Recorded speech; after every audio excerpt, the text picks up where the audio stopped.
तो नमस्कार दोस्तों, परमाचकेशन की यूट्यूब चैनल पे आप सभी दोस्तों का स्वागत करते हैं। आज की क्लास हिंदी पेडागोजी की होने वाली है, जिसमें आप लोगों को देखने को मिलेंगे बहुत ही महत्वपूर्ण प्रश्न। आप लोगों को पता है कि हिंदी पेडागोजी के जो प्रश्न होते हैं गद्यांश पद्यांश सीट में आपको खासा परेशान करते हैं। तो आज की जो क्लास होने वाली है ट्रिक के साथ होने वाली है और साथ में कीवर्ड का प्रयोग करके प्रश्नों को सॉल्व करेंगे और आप लोगों को एक तरीका, एक माध्यम मिल जाएगा किस प्रकार से यहाँ पे हिंदी के पेडागोजी प्रश्नों को सॉल्व करना है। तो खास करके उनके लिए उपयोगी होगा जिनका सीट बार बार देने के बाद भी नहीं निकल पा रहा है। उनके लिए तो आज की ट्रिक जो होने वाली है बहुत ही शानदार होने वाली है और जिनका पहली बार है उनके लिए भी बहुत ही महत्वपूर्ण है। तो आगे बढ़ने से पहले बता दें कि जितने भी लोगों ने अभी तक हमारे चैनल को सब्सक्राइब नहीं किया तो सब्सक्राइब करके एक बार शेयर कर दीजिए अपने अपने ग्रुपों में, ताकि अधिक से अधिक लोग हमारे चैनल से जुड़ सकें। टेलीग्राम चैनल को ज्वाइन करके वहां से आप क्या कर सकते हैं, पीडीएफ प्राप्त कर सकते हैं। किसी भी प्रिपरेशन की तैयारी कर रहे हैं आप लोग तो आप वहां से डाउनलोड कर सकते हैं। तो शुरू करते हैं आज के पहले प्रश्न से। तो पहला प्रश्न देखिए क्या कर रहा है हमारा यहाँ पे। पहला प्रश्न हमारा ये कर रहा है कि बालक को हिंदी सिखाने में प्रारंभिक अवस्था में कौन सी विधि सबसे उपयुक्त मानी जाती है। कह रहा है कि प्रारंभिक अवस्था में बालकों को हिंदी सिखाने का सबसे उपयुक्त विधि कौन सी मानी जाती है। तो पहला हमारा कह रहा है कि व्याकरण विधि। हमने कहा है कि आप लोगों को ट्रिक के माध्यम से सिखाएंगे, टैग वर्ड के माध्यम से बताएंगे। तो व्याकरण और अनुवाद विधि जो होता है आप लोग इतना याद रखिएगा, ये 6 से लेकर 8 तक के बालकों के लिए होता है। और यहाँ पे सेकंड कर रहा है कि यहाँ पे श्रव्य और दृश्य की, श्रव्य मतलब होता है सुनना और दृश्य मतलब होता है देखना। तो देख कर यहाँ पे सुन के बालक लिखेगा, तो यानी जब तक बालक का ज्ञान यहाँ पे जो उच्च स्तर पे नहीं होगा तब तक वो आपके प्रारंभिक कक्षाओं का मतलब है 1 से लेकर 5 तक का बालक नहीं सीख सकता है। तो ये भी आपका 6 से लेकर 8 तक के बालकों के लिए होगा। संवाद विधि याद रखिएगा, संवाद विधि तभी आप कर सकते हैं, पद्धति का प्रयोग कर सकते हैं जब तक आपको व्याकरण नहीं आएगा। तो व्याकरण आपका 6 से लेकर 8 तक का है, तो ये भी आपका 6 से लेकर 8 तक के बालकों के लिए होगा। लेकिन प्रत्यक्ष विधि जो होगा बालकों को दिखाकर, 1 से लेकर 5 तक के जो बालक हैं उन्हें दिखाकर कोई कार्य कराएंगे तो उनका ज्ञान अस्थायी होगा और सबसे अच्छे तरीके से वो देखकर सीखेंगे। इतना याद रखिएगा, ये आपका विधि 1 से लेकर 5 तक का है। ऑप्शन नंबर यहाँ पे 4 एकदम सही होगा। व्याख्या में क्या बताया गया है थोड़ा सा देख लेते हैं, क्योंकि ये बहुत ही उपयोगी होगा आप लोगों के लिए। करा कि यह विधि भाषा का बोलचाल है। याद रखिएगा, यह विधि जो है भाषा की बोलचाल है, संदर्भ में क्रिया के माध्यम से सिखाई जाती है। दूसरा हमारा करा मातृभाषा के अनुवाद पर निर्भर नहीं करती है, किस प्रकार से बताया जाता है उस पर निर्भर नहीं करती है। ये केवल क्या है, प्रत्यक्ष रूप से सीखने का एक माध्यम होता है। दूसरा करा कि बालकों को भाषा का स्वाभाविक रूप से ग्रहण करने में सहायता मिलती है। जो बालक का ज्ञान है उसे स्वाभाविक रूप से सीखने के लिए ये क्या करता है, प्रत्यक्ष विधि जो है एक अनुभविक प्रदान करता है। तीसरा करा कि चित्रों और वस्तु दैनिक जीवन की घटनाओं का उपयोग किया जाना चाहिए। देखिए, जितना बालक दिखाकर उसको सिखाएंगे, उसके दैनिक जीवन से जोड़कर सिखाएंगे, उतना बालक का ज्ञान क्या होगा, अस्थायी होगा। नेक्स्ट करा कि प्रारंभिक भाषा शिक्षण में सबसे प्रभावी मानी जाती है प्रत्यक्ष विधि। आगे बढ़ते हैं यहाँ पे सेकंड प्रश्न पे। सेकंड प्रश्न हमारे यहाँ पे देखिए क्या करा कि भाषा के 4 मूल कौशल कौन से हैं। एक आप लोगों को ट्रिक बता दे रहे हैं, शुभोपली। शुभोपली यहाँ पे स से होगा सुनना, ब से होगा आपका बोलना, प से होगा पढ़ना और ल से होगा आपका लिखना। तो इतना याद रखिएगा आप लोग। शुभोपली जो होता है बहुत ही उपयोगी, आप लोगों के ट्रिक माध्यम से आप यहाँ पे प्रश्नों को सॉल्व कर सकते हैं। तो यहाँ पे देखिए भाषा के 4 मूल कौशल कौन कौन से हैं। तो यहाँ पे बोलना, सुनना, समझना, लिखना। दूसरा करा कि पढ़ना, लिखना, बोलना, सुनना। तीसरा करा कि सुनना, व्याकरण, बोलना, अनुवाद करना। और कह रहा है चौथा कि केवल बोलना, सुनना। यहाँ पे देखिए केवल शब्द दिया है तो काट दीजिएगा। यहाँ पे 4 कौशल की बात किया है तो समझना तो आएगा नहीं, ये भी आपका गलत है। कह रहा है कि व्याकरण तो आएगा नहीं, यहाँ पे आपका आएगा पढ़ना, लिखना, बोलना, सुनना। शुभोपली होगा, शुभोपली। तो राइट आंसर आपका किसके साथ जाएगा, यहाँ पे ऑप्शन नंबर यहाँ पे दूसरे के साथ जाएगा। यहाँ पे आगे बढ़ते हैं इसकी व्याख्या पे। व्याख्या देख लेते हैं क्या कर रहा है। व्याख्या बहुत ही यहाँ इसकी बेहतर है। ये बताया गया है, इसमें बताया गया है कि भाषा के 4 मूल कौशल हैं। याद रखिएगा, पहला सुनना, बोलना, पढ़ना और लिखना। शुभोपली, देखिए शुभोपली ये है आपके शुभोपली। करा के सुनना और पढ़ना ग्रहणशील कौशल को यहाँ पे क्या करता है, दर्शाता है। करा के बोलना और लिखना उत्पादन यहाँ पे कौशल को दर्शाता है। तो ये थे आपके 4 कौशल। आगे बढ़ते हैं यहाँ पे नेक्स्ट, यहाँ पे तीसरे प्रश्न पे। तीसरा प्रश्न हमारा करा कि भाषा शिक्षण में त्रुटियों को कैसे देखा जाना चाहिए। करा कि दंड देने योग्य समझना चाहिए। दंड देना एक निगेटिव वर्ड है, इसे काट दीजिएगा। करा उपेक्षित करना, किसी से आप उपेक्षा नहीं करेंगे, इतना याद रखेगा, यह भी नेगेटिव वर्ड है। करा अधिगम यहाँ पे प्रक्रिया का एक हिस्सा है, सही है। बालक गलतियां करता है, गलतियां करके क्या करता है, किसी चीज को सीखने का प्रयास करता है। तो राइट आंसर ऑप्शन नंबर यहाँ पे तीसरा सही होगा। रोकने योग्य की बात कर रहा है, ये ऑप्शन आपका 100% गलत है। राइट आंसर तीसरे के साथ जाएगा। अगर हम व्याख्या की इसकी बात करें कि व्याख्या में क्या बताया गया है, इसमें बताया गया है कि त्रुटियां जो है भाषा का स्वाभाविक यहाँ पे भाग है। याद रखिएगा, जो त्रुटियां है भाषा सीखने का एक स्वाभाविक भाग है। गलतियां करके बालक सीखता है, एक बार गलतियां होगी, 2 बार गलतियां होगी, तीसरी बार में वो सीख ही लेगा।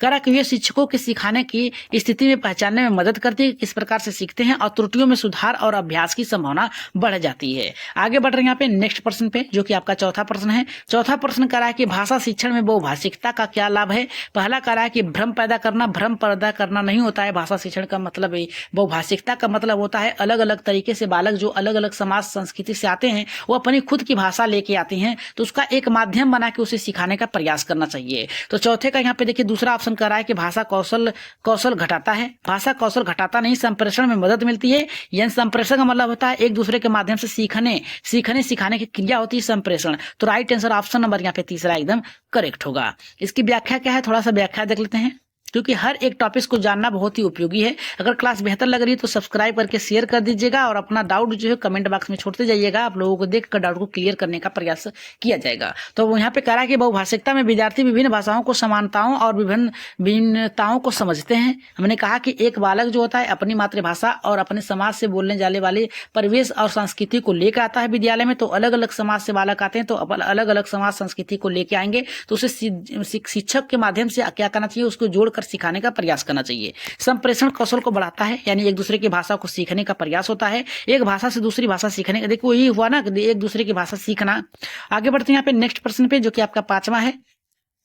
पांचवा प्रश्न करा है कि भाषा अधिगम का प्राकृतिक क्रम कौन सा है। पहला करा कि सुनना, बोलना, पढ़ना, लिखना। दूसरा करा लिखना, बोलना, सुनना, पढ़ना। यहाँ पे देखिए शुभो पली, यही इसका माध्यम है। अब देख लीजिएगा इसमें किसमें है। तीसरा करा पढ़ना, लिखना, सुनना, बोलना। करा कि बोलना, लिखना, पढ़ना, सुनना गलत है। राइट आंसर आपका ऑप्शन नंबर यहाँ पे सुनना, यहाँ पे बोलना, पढ़ना, लिखना, यही आपका सही क्रम होगा। तो राइट आंसर आपके किसके साथ जाएगा, ऑप्शन नंबर ए के साथ जाएगा। आगे बढ़ते हैं यहाँ पे इसकी टॉपिक से इसकी व्याख्या क्या है उसको देख लेते हैं। व्याख्या में क्या बताया गया है कि सबसे पहले जो बालक है वो सुनते हैं, फिर बोलते हैं, फिर पढ़ते हैं, फिर इसके बाद लिखते हैं। ये प्राकृतिक अधिगम, यहाँ पे प्राकृतिक अधिगम को दर्शाती है। और ये कह रहा है कि शिक्षण इसी प्रकार का होना चाहिए जिसमें ये जो अधिक होते हैं शिक्षण क्रियाएं जो होते हैं प्रभावी होते हैं। नेक्स्ट प्रश्न है आपका छठा प्रश्न क्या कह रहा है कि भाषा विकास के लिए सर्वाधिक अनुकूल वातावरण कौन सा है। विच इनरोलमेंट इज मोस्ट, यहाँ पे कह रहा है कि सुटेबल फॉर लैंग्वेज डेवलपमेंट के लिए कौन सा यहाँ पे सही है। डर और अनुशासन वाला गलत है। कभी भी डर जो होता है दिखाना आपका नेगेटिव वर्ड आएगा। मौन और मौन रहेंगे ये भी आपका नेगेटिव वर्ड आएगा। संवादता और प्रोत्साहन पूर्व, यही आपका राइट आंसर होगा। प्रोत्साहन पूर्व होगा। राइट आंसर आपका यहाँ पे जाएगा तीसरे के साथ जाएगा। जितने भी लोगों को ऑप्शन नंबर तीसरा एकदम देखिए केवल शब्द दिया है तो केवल एक नेगेटिव वर्ड है, इसे काट दीजिएगा। ऑप्शन नंबर यहाँ पे तीसरा सही होगा। इसकी व्याख्या क्या है उसको थोड़ा सा देख लेते हैं। व्याख्या में क्या बताया गया है भाई, यहाँ पे बताएगा कि बच्चों को बोलना, विचार साझा करना, गलतियों को करने आजादी होनी चाहिए। संवाद आत्मविश्वास और भाषा कौशल को बढ़ाता है। यहाँ पे नेक्स्ट प्रश्न हमारा क्या है।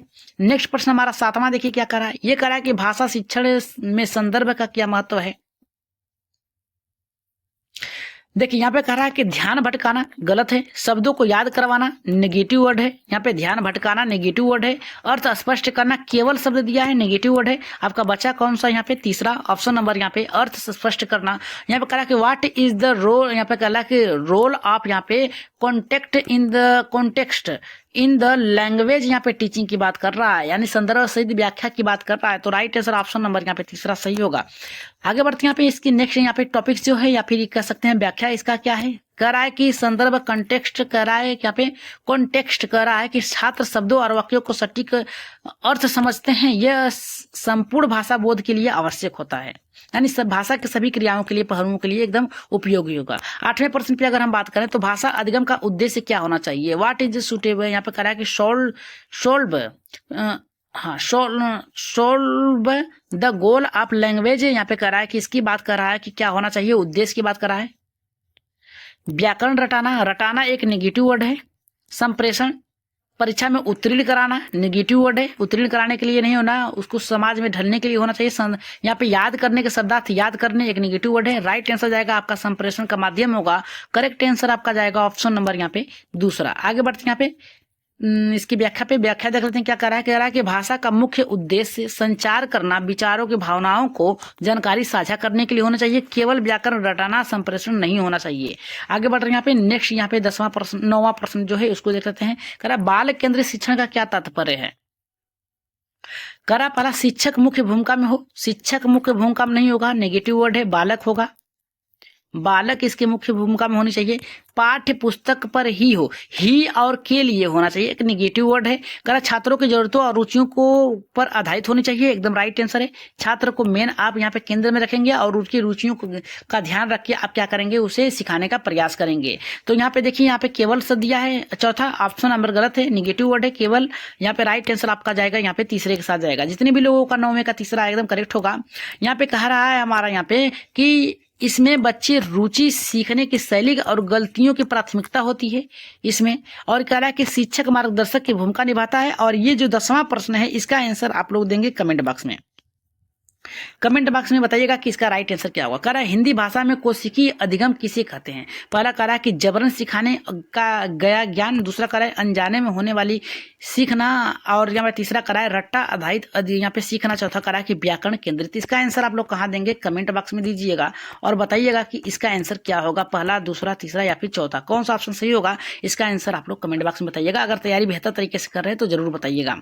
यहाँ पे देखिए 11वें प्रश्न का क्या कह रहा है। 11 का प्रश्न कह रहा है कि मौन काल, साइलेंट, यहाँ पे कह रहा है कि पीरियड किस अवस्था में होती है। पहला कह रहा है पूर्ण भाषा दक्षता में, दूसरा कह रहा है कि भाषा विस्तृत में, तीसरा कह रहा है कि प्रारंभिक भाषा अधिगम में, चौथा कह रहा है कि उच्च कक्षाओं के लिए। उच्च कक्षाओं यानी 6 से लेकर 8 तक की बात कर रहा है, प्रारंभिक मतलब 1 से लेकर 5 तक की बात कर रहा है, विस्तृत यहाँ पे भाषा की बात कर रहा है। तो राइट आंसर यहाँ पे किसके साथ जाएगा, जल्दी से कमेंट कर दीजिए। तो यहाँ पे देखिए इसका राइट आंसर जाएगा आपका प्रारंभिक भाषा अधिगम के साथ जाएगा, क्योंकि आप सॉल्व कर रहे हैं 1 से लेकर 5 तक की। पूर्ण भाषा दक्षता या फिर जब तक बालक तार्किक रूप से सोचने नहीं लगेगा तब तक नहीं होगा।